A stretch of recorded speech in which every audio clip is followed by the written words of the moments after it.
Hallo und herzlich willkommen hier in der Aquarellwerkstatt. Im heutigen Film zeige ich euch dieses winterliche Strandmotiv.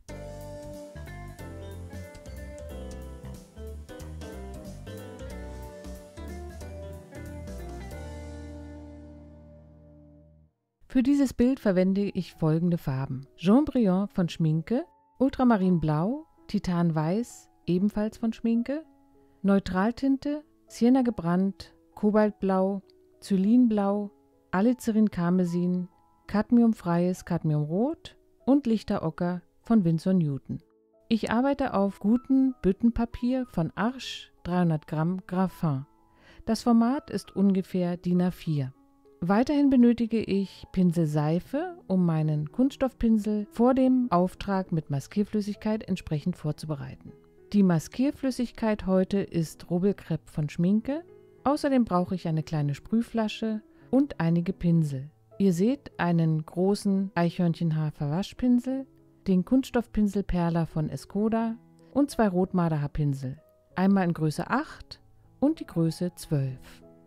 Dieses schöne winterliche Strandbild soll heute mein Motiv sein. Ihr seht hier das Referenzfoto in Schwarz-Weiß. Ich finde es immer ganz schön, wenn das Motiv auf seine Tonwerte reduziert ist. Deshalb ist oft eine Schwarz-Weiß-Vorlage besser als ein farbiges Bild. Für alle Unterstützerinnen der Aquarellwerkstatt versenden wir Foto und Skizze wieder direkt per Mail über Steady. Heute arbeiten wir wieder mit Maskierflüssigkeit. Diesmal ist es Robelcrêpe von Schminke. Die hellen, schneebedeckten Stellen der Gräser könnte man auch ganz zum Schluss mit Titanweiß aus der Tube und einem lockeren Pinselstrich malen. Ich werde sie heute aber im Vorfeld maskieren, sodass die weißen Stellen stehen bleiben.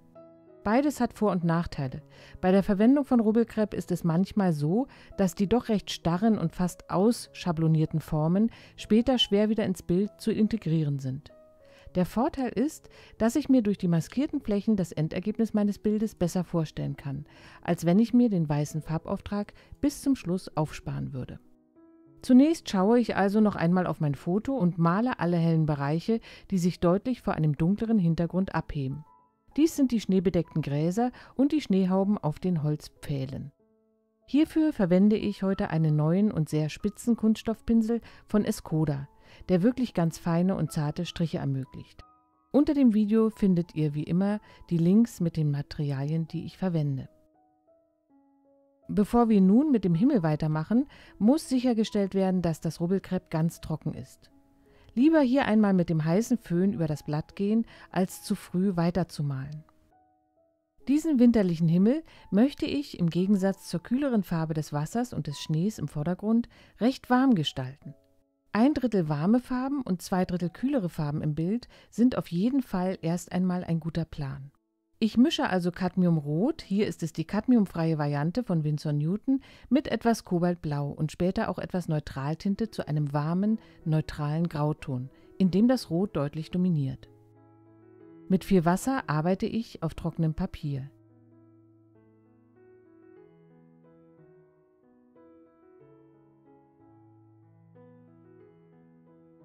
Ihr seht hier wieder ganz schön, wie sich der Tropfen immer unten am Pinselstrich sammelt. Mein Malbrett steht ungefähr 30 Grad geneigt und das Wasser und die Schwerkraft helfen den Pigmenten hier, sich zu einer gleichmäßigen Fläche zu verbinden. In die obere Hälfte des Himmels arbeite ich eine etwas dunklere Farbmischung mit ein wenig Neutraltinte ein. Nun wandle ich meine Fotovorlage ein wenig ab und male das Meer und auch einige anrollende Wellen zum Strand. Die Fläche des Himmels und des Wassers sollen sich am Horizont weich miteinander verbinden. Deshalb warte ich nicht, bis der Himmel komplett trocken ist. Für die angedeuteten Schaumkronen der Wellen lasse ich ein wenig Papierweiß stehen.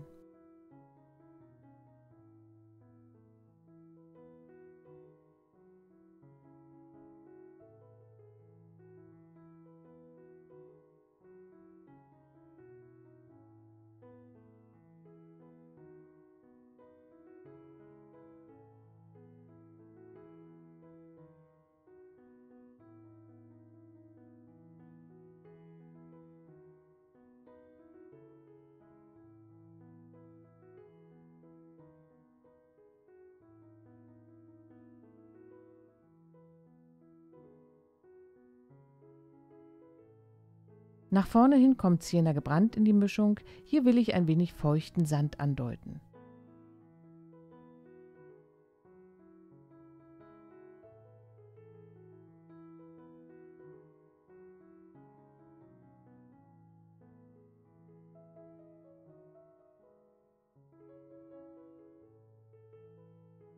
Nun male ich die schneebedeckte Düne im Vordergrund. Um die weichen Formen des Schnees gleich besser malen zu können, feuchte ich das Papier zunächst an. Dabei ist es gar nicht schlimm, wenn einige Stellen trocken bleiben. Ich möchte die weichen Schattierungen auf der Schneefläche gern nass in nass setzen. Und wenn ab und an eine harte Kante dabei ist, wird es überhaupt nicht schaden. Mit Kobaltblau plus Alizarin-Karmesin und einer zweiten Mischung aus Xylinblau und Alizarin-Karmesin male ich nun unregelmäßige und lockere Formen für die Schneeschatten. Im hinteren Bereich mit kleineren und engeren Strichen und vorne mit größeren Formen.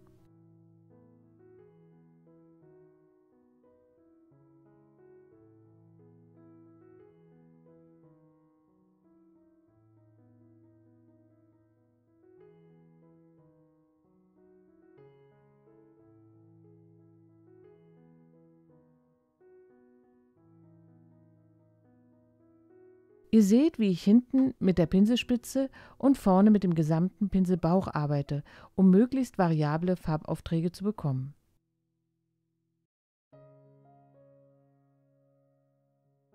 Mit Sienna gebrannt, Umbra gebrannt und ein wenig Neutraltinte bereite ich den Dünengrasbewuchs im Vordergrund hier vor. Wieder arbeite ich mit dem Pinselbauch und mit trockenen Pinselstrichen.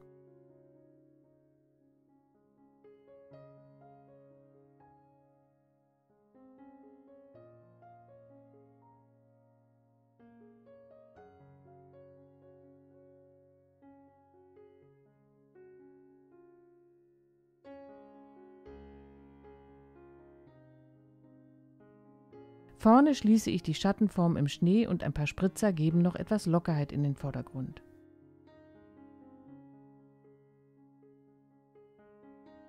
Mit verschiedenen Mischungen aus Ultramarinblau, Sienna gebrannt und Alizarin-Karmesin werden jetzt die Holzpfähle gemalt. Hier ist meine Farbmischung jetzt etwas cremiger und deckender.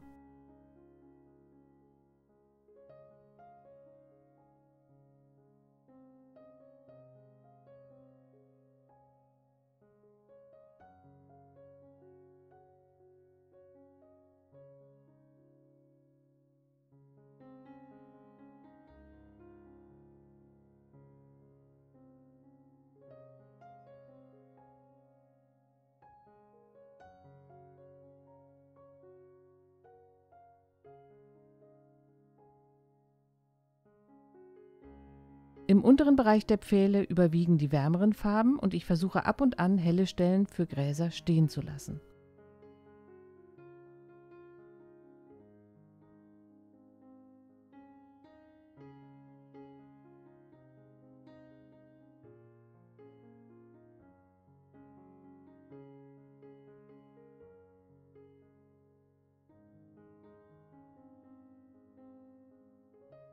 Auch die unteren Seiten des Drahtes zwischen den Zaunpfählen male ich mit dieser Farbmischung. Ich finde, die Farbigkeit in den verschiedenen Zaunpfählen kann durchaus variieren. Dies gibt eine interessante Variation in diese wiederkehrenden Elemente.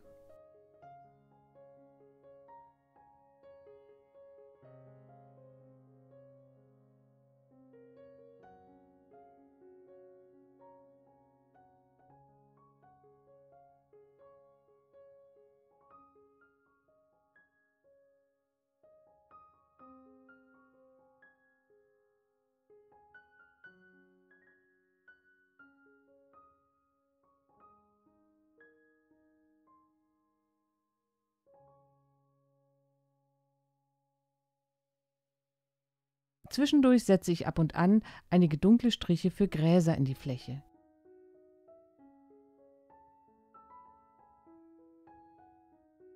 Die hinteren kleineren Zaunpfähle male ich mit etwas mehr Blau in der Mischung. So entsteht die Illusion von Entfernung.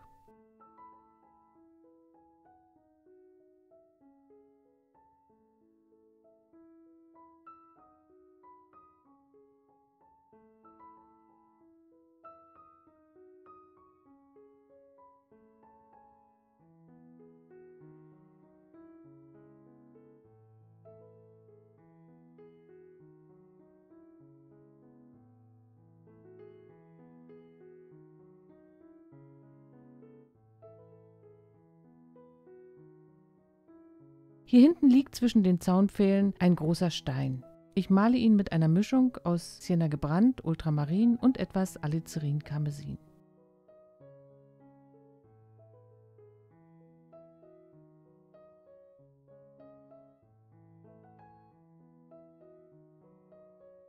Bevor jetzt das Rubbelkrepp abgelöst wird, sollte die gesamte Fläche wieder richtig trocken sein.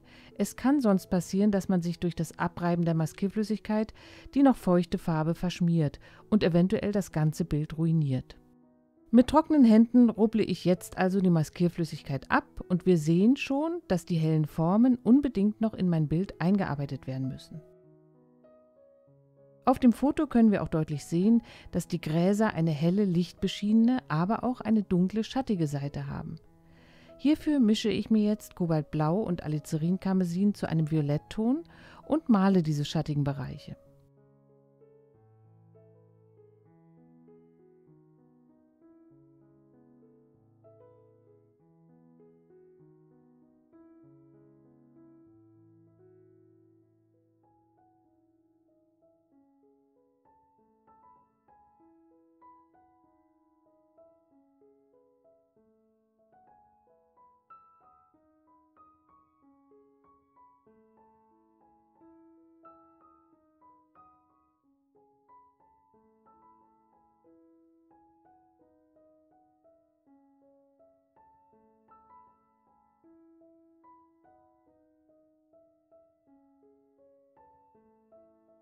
Auch die Schneehäubchen auf den Zaunpfählen muss ich mit meiner Schattenfarbe etwas bearbeiten. Hier wäre es vielleicht besser gewesen, gar nicht erst Maskierflüssigkeit aufzutragen, sondern mit Titanweiß zu arbeiten.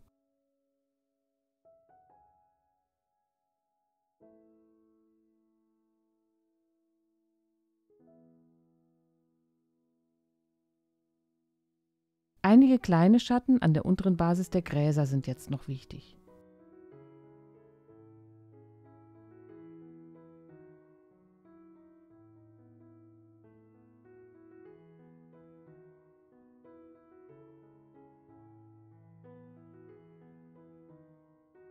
Ein paar Halme füge ich mit Jaune Brillant aus der Tube noch hinzu.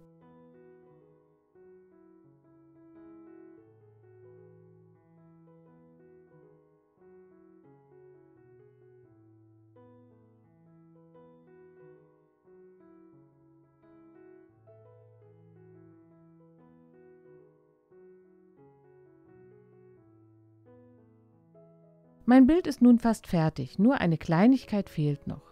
3 Möwen reichen mir heute, um die große Form des Himmels noch einmal zu beleben.